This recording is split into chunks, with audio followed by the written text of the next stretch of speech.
What's up, Japanime fanimes? Welcome to WeeaBoomers, the only vintage anime review podcast here on GigaBoots. I'm your host, Anime Danime, and with me is Bob.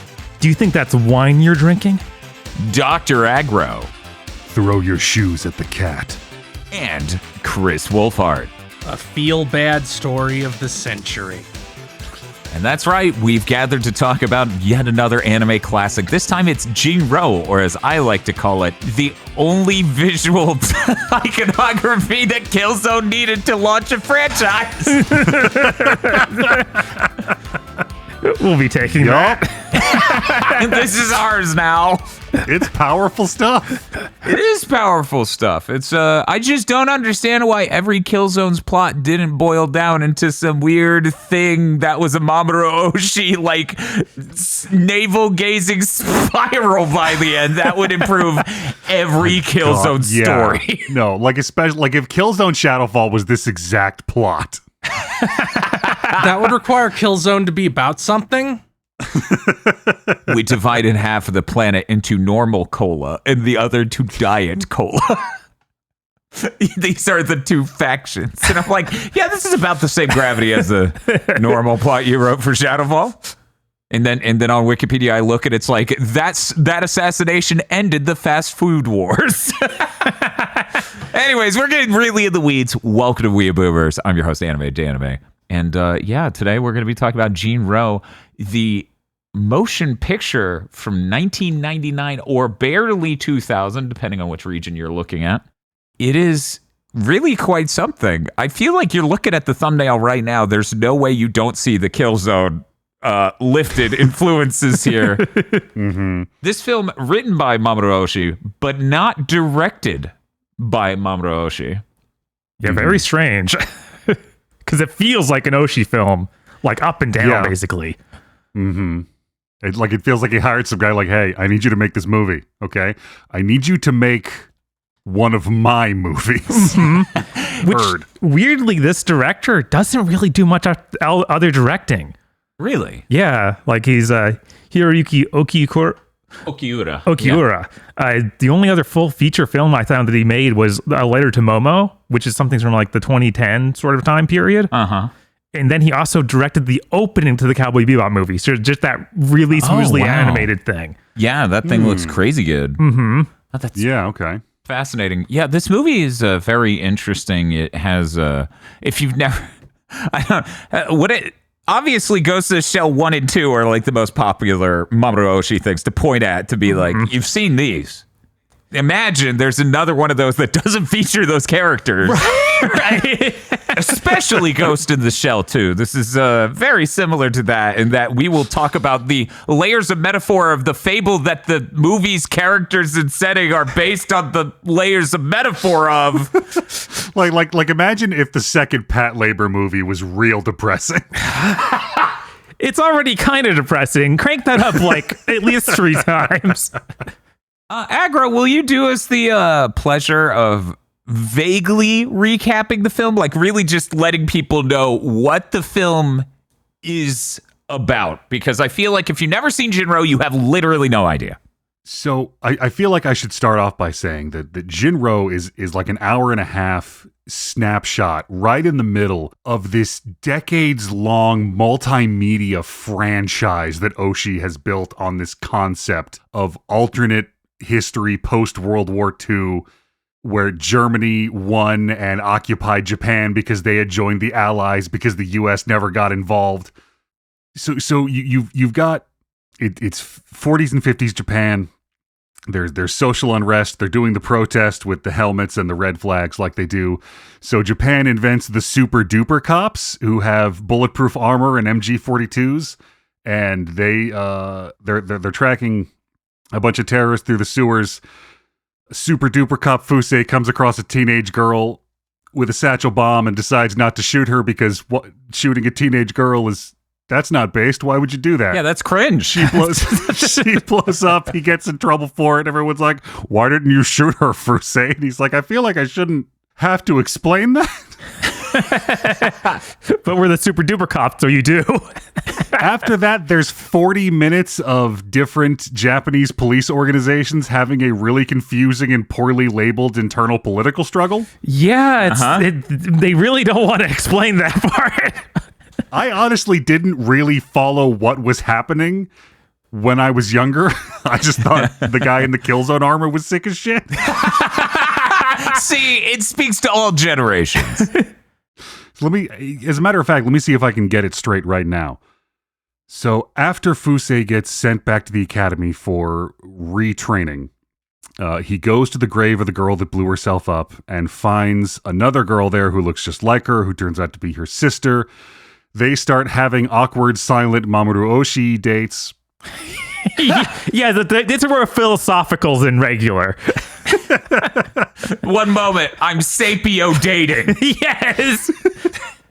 It turns out she is an agent for public security who for some reason have it out for the super duper cops and are trying to discredit them or merge with them. But then right when they're going to spring the honey trap and get the super duper cops disbanded with a public scandal, it turns out Fusei is part of the counterintelligence squad inside of the super duper cops, knew about the whole thing the whole time, and does the counter trap and shoots a bunch of people with a machine gun. And then in the end, because they have recaptured public security's agent and can use it for security and the threat of blackmail, but it turns out you don't actually need the threat of blackmail to be alive. You only need them to never get her back. They need to kill her, and Fusei decides in the end that shooting a teenage girl is super based after all. That's, yep, that was the text of the film right there. Basically, yeah. Do you think that the story about, like, the fascist police just continuing to roll might have anything to do with Mamoru Oshii being in the protests in the 70s wherein it was the largest in Japanese history, and the government just said, we don't see that. It's not there. A little bit. We're not even going to address it. Actually, no, anime isn't political. I've been informed by our leading culture scientists. Yeah, it's just based. Now, the funny thing, listener, is that you might think Agro must be hyperbolizing, or maybe Agro's underselling it. Maybe our main dude here is like literally a superhero level of cop. And here's the thing. He both is and isn't. He doesn't have superpowers. He's just the best. He just simply is. He's unstoppable. But he does have the armor.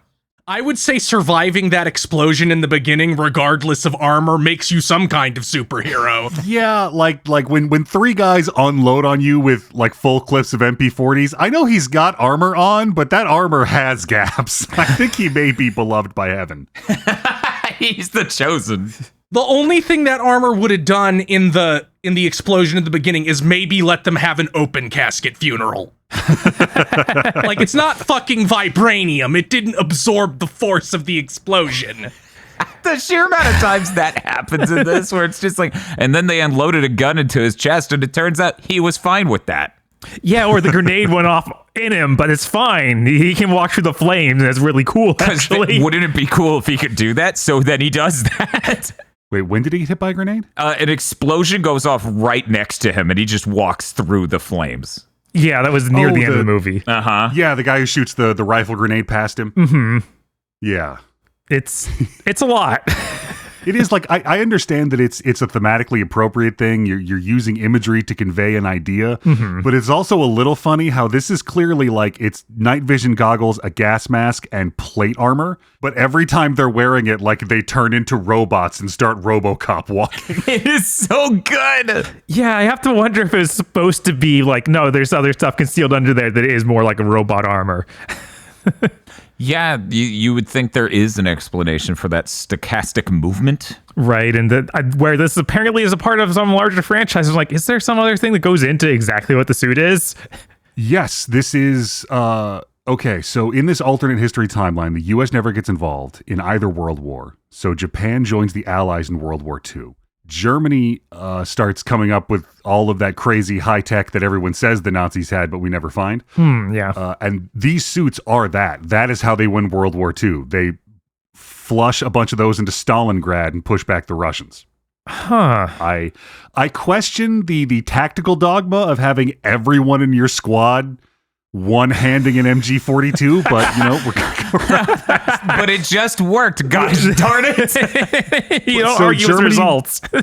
Germany wins World War II, but apparently one of those plots to kill Hitler by the German military actually worked. So they win World War II and denazify at the same time. And occupy Japan for 10 years, which is why all of the government forces in that movie have German weapons and all of the terrorist resistance forces have Russian and British submachine guns. Huh. Interesting details they have here. Mm-hmm.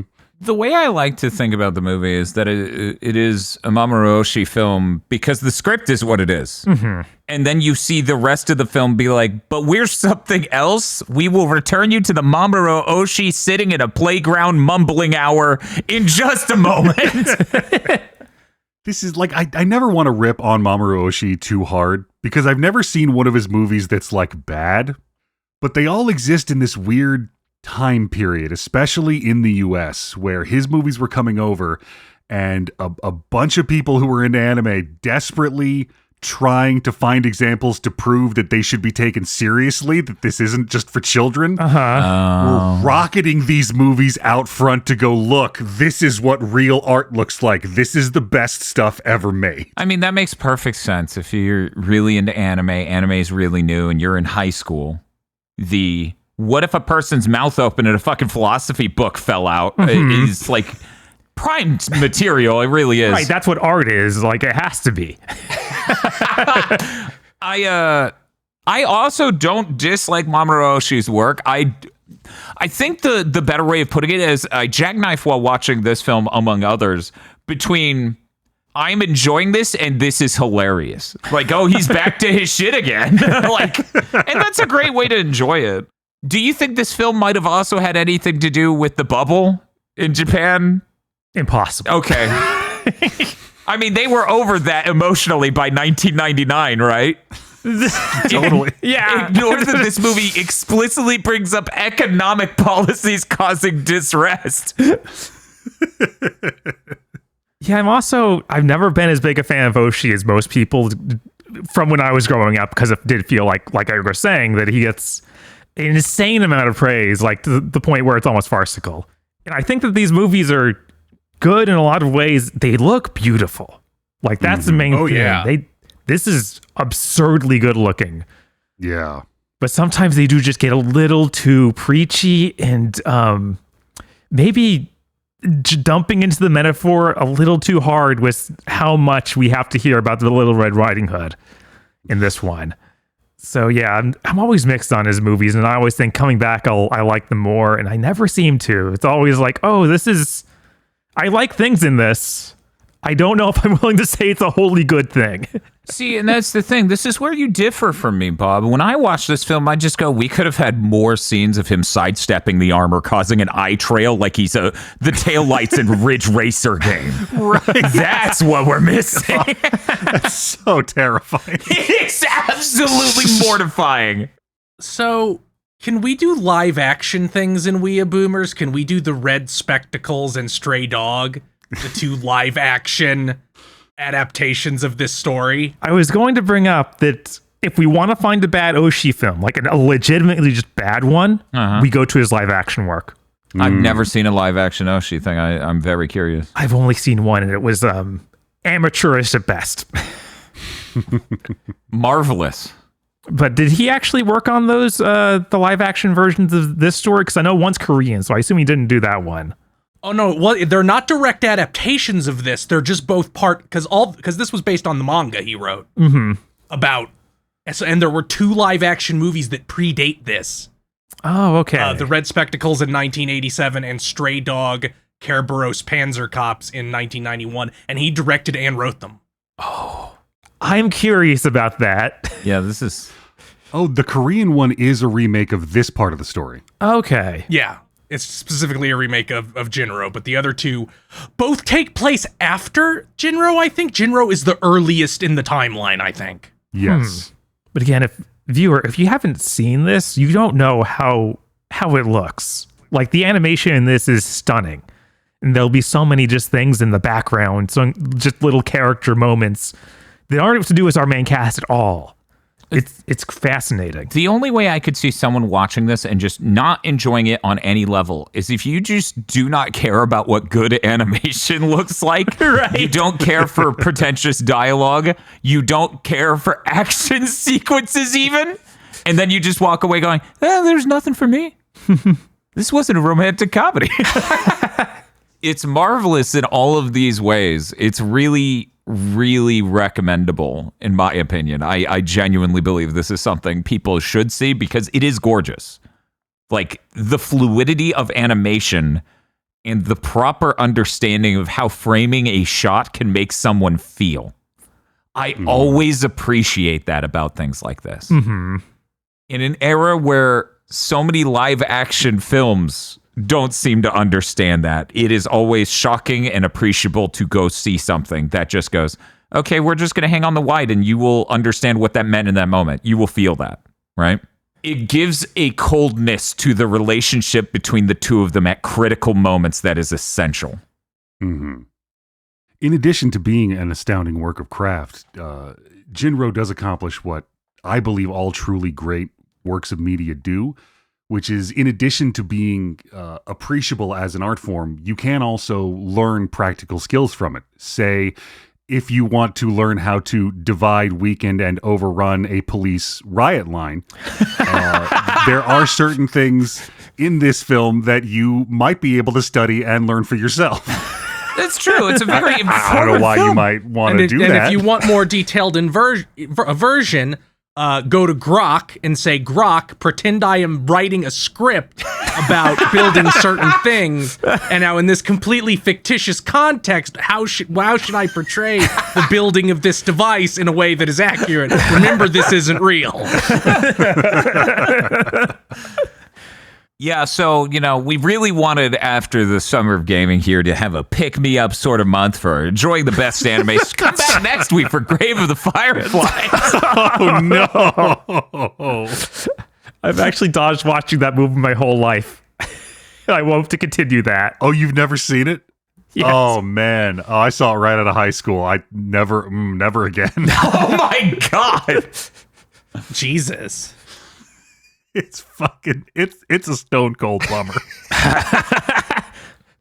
Yeah, this movie's a pretty big bummer, but This is our new way of reviewing movies here on WeeaBoomers. Dr. Agro, a lot has been said about this movie, but is it a bummer? I mean, geez, just this film's color palette alone is enough to depress the emotion. It is amazing how much pop you can get out of 6 shades of brown and 1 shade of red. Mm-hmm. Yeah. It's genuinely, you can just enjoy the film on a superficial level alone. Genuinely. It's so powerfully done on that end. You like art? How superficial. Grow up. I was watching this on my old as shit DVD that I bought all those years ago. Oh. So old that it still has a Viz Media logo on it. It actually has that old device where the spindle that holds the disc in it's hinged in the middle. So you poke it in and it folds to let go. I don't know if I need to start playing some of my old DVDs again, because I put this thing into my PS5 and every now and then the audio would just drop out.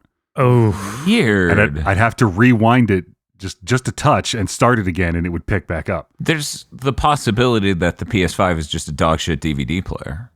They have consistently gotten worse since PS3. Or it could be disc rot. Yeah, it could be disc rot. yeah. I'd always heard that was a thing that would start happening eventually.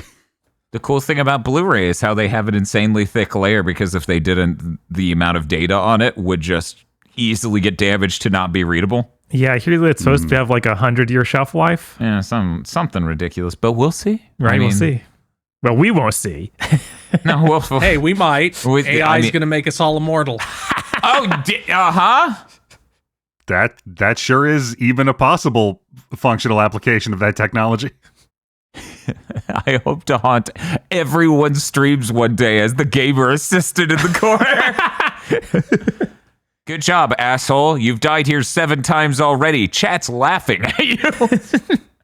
Where's Mamoru Oshii's navel-gazing film about me haunting other streamers' Twitch streams by giving them helpful gaming advice? Yeah, it's been a while since Oshii did a film. Obviously, that's way to cackle. You need those long-held shots of the computer monitor light reflecting in your glasses. Keep holding it. Keep holding it. Okay, now fluidly animate one hand going up to the keyboard. Yes, $10 million well spent. God.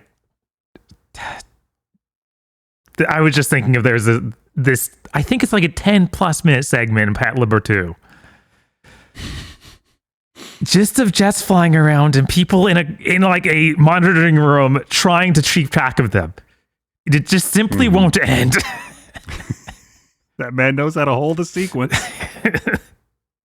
It does still bug me a little bit that, like, in this movie, everybody's got an SMG. They're handing them out like candy. Mm-hmm. They're using them even for things maybe an SMG isn't appropriate for, and they can't hit shit with it because they're just blasting full auto with an MP40. So the super duper cops, the special unit, the Capitol Police, they are meant to be a counter-terrorist police force equipped entirely with belt-fed machine guns. I understand that, yeah, okay, maybe you can win the Battle of Stalingrad like that, but I feel like civil policing, even brutal authoritarian military civil policing, is not effectively done by entire brigades of motherfuckers with belt-fed MG42s. I mean, it seems to be basically to annihilate any sort of opposition. Like, there's no... I'm surprised we didn't get a scene of them just shooting, gunning down the rioters. Like, they conserved it to just being the guerrillas underground in this. And I have to wonder, like, if there was any other intent there. Well, that would have been their co-policing agreement with the regular municipal cops. Yeah. Like they didn't have the authority to act. But I do love the idea of, like, Fuse's in the sewer just slaughtering all those guys from public safety. And I'm like, I know it's the 50s and, like, they're not going to get DNA evidence or security camera footage. Yeah, they're going to be like, this dude's shredded beef now. And there's hundreds and hundreds of shells from the exact same gun that the super cops had all over the sewer. Yeah, that is a weird thing of, like, how is this solve things? Like, hey, we have proof that you did this. Oh, yeah? What was that proof? We have several cases of spent shells from the giant machine guns we use to kill people like you? Yeah? Is that what you have? Are you sure? I love that they would get halfway through this explanation and we would already be back in the super armor shooting that. Right. And it also begs the question of, like, okay, how vital is this one scandal in the overarching, like, how could that actually take down this police force? It feels like it's such a minor one thing that they could just kill everyone involved. Well, they're apparently already at a point where their usefulness is starting to not outweigh their cost, both economically and socially. I wonder how they use so much money. Look, we're not here to figure that out. I do need to finally go watch the other movies because apparently they're about the special unit being ordered to disband and them going, no, we have all the machine guns, keep paying us. I think in one of the books that never got adapted, they literally try to do a coup on the government. I mean, wouldn't you? You've got all the sick Killzone armor. What else are you going to use it for? Hey, you apparently are invincible to explosives, even. That's got to be some, like, heavy duty whatever they're wearing under it. I did always love that, by the way, how, like, clearly what they're wearing under the armor is, like, some sort of loose, heavy canvas material and not just vaguely skin-tight sci-fi bullshit. Mm-hmm. It looks really good in the games.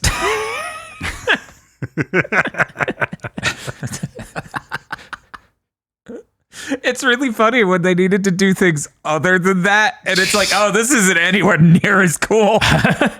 God, I still couldn't imagine them bringing back Killzone and having it fly anything like this. That would be insane. Yeah. It is amazing. Like I said, I hadn't watched this movie in years and years and years and didn't understand the plot back then. So watching it back through this time, when the movie opens, you have the inciting incident of a cop suddenly experiencing empathy and everyone going, "What the fuck happened to you?" And by the end of the movie, I'm like, what are we going to learn from this morally? Oh, nothing. This is just a snapshot in the middle of dogs tearing each other apart, and nobody gets out of here with a lesson. All right, awesome. Yeah, and there's even lines in the movie that make me suspect that, wait, Fuse didn't have even a second of empathy. Somehow this was the plan. Because he even has that weird line of, like, I was going to shoot her. I wanted to, even. The best part, really, is when they ask him, they're just like, why didn't you shoot? He's just like, and that's like, he does that 3 times, right? I always love those scenes because I imagine in his head he's like, because she was like a 14-year-old girl, but if I say that out loud, I know they're not going to respond well. It's really both are so possible in this case. I assumed the first, and by the 3rd time he said it, because of certain things in the film, I started to go, You're not bullshitting me, though, right? You like, it's because it's a 14-year-old girl, right, dude? Well, no, I just sort of zoned out. Cops are born cops. What can I say? Anyways, put this baby cop in the super armor. So every time I rewatch the beginning of this movie, I always have the same thought of who are the better anti-government underground resistance terrorists, these guys or the guys from Akira? Somehow I knew it was going to be them. That's tough. Because I feel like the riot cops from Akira probably would have just fucking folded against the sect. Yeah, even with Akira's more futuristic technology, I don't think they can stand up to these machine guns. It's just there is, I mean, my tactical quibbles aside, there is something powerful about 7-foot black armored stormtroopers, all of whom are one-hand hip firing an MG-42. Yeah, at some point, buildings don't stand a chance. No. Like we're not here to do a police action. We're here to make sure a police action doesn't need to be done.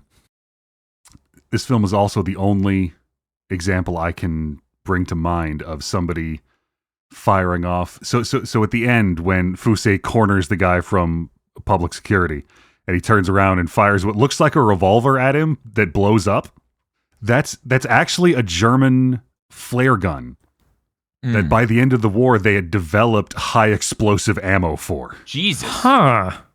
Someone just looking at a flare gun going, I mean, it's a gun that doesn't kill people. What the fuck am I carrying this for? Christ. So, Bob, which of these do you think is the more gripping story of our times when it comes to, 90s Japan? This or the second Project A-ko film? Which, obviously, it's like a Project A-ko film that speaks much more directly to the psyche. Yes. Yeah. Okay. That's what I was thinking too. I just wanted to make sure and frame it as a question because I'm a coward. I was really thinking it was going to be the Urusei Yatsura second movie, but no. The second Project A-ko movie. The second Project A-ko movie. We're here to talk about serious art. Okay, thank you. Speaking of serious art, one thing I need to track down when we're done here, I'm looking at the Wikipedia page for this giant alt history multimedia timeline, and listed amongst all of these films and mangas and radio dramas is a single episode of the Urusei Yatsura TV show. Oh, that makes sense. He directed the whole first 2 seasons, I think. So him sneaking something in. Really need to see what that's about. Yeah, no, that's oof. God, I gotta go back and watch all that show. That show is really good. It was really incredible watching this movie again, even on my old ass DVD that probably doesn't rise to the level of HD. on a modern OLED screen and being able to see everything that's on it. Uh-huh. During the oppressively, aggressively dark sequences. Mm-hmm. Yeah, it really is incredible how much more detail there is in DVD than you would have thought. Yeah. Once you have modern technology to properly upscale it and display it sharply. It's nuts. DVD, still a pretty good format. Yeah. It obviously could be better, but holy crap. Speaking of which, do people even have a way to watch this now? I believe there's still a Blu-ray available from Discotheque. Okay. It might be out of print currently, but you can probably find a old copy of it somewhere, like secondhand. I think Crunchyroll also has a really crusty version that you can watch. Yeah, you can stream it on Crunchyroll and Tubi, I believe, but those look terrible. Yeah, those were... Yeah. Well, I think it's about time we wrap this up. No more time for navel-gazing, despite what Oshi desires. What if I animate this woman being eaten by wolves really viscerally? Cool. You always do, man. I feel like I've seen that in anime maybe too many times now. What does it mean?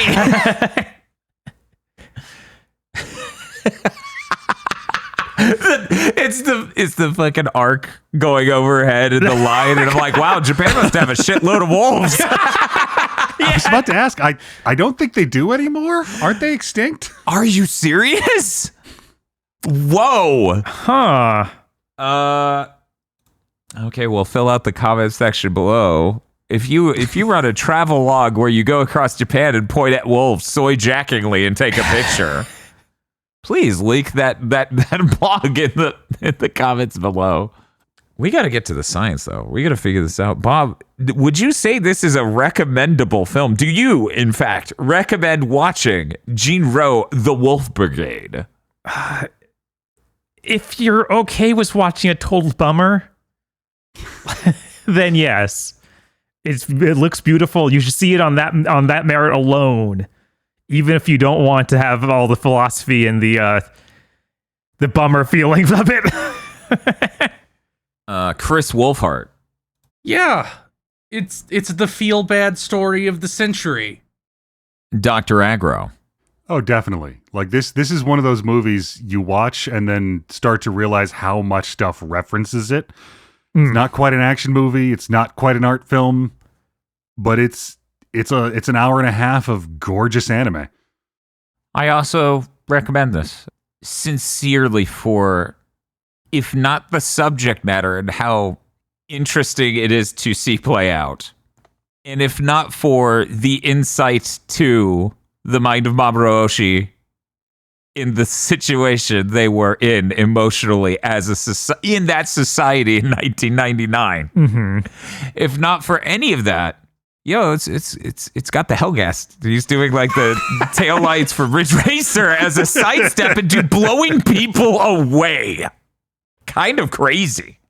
Yeah, they're depicted way more powerful than any Hellgas ever was. And thank God, you know how hard that game would have been if every one of them was this shit, right?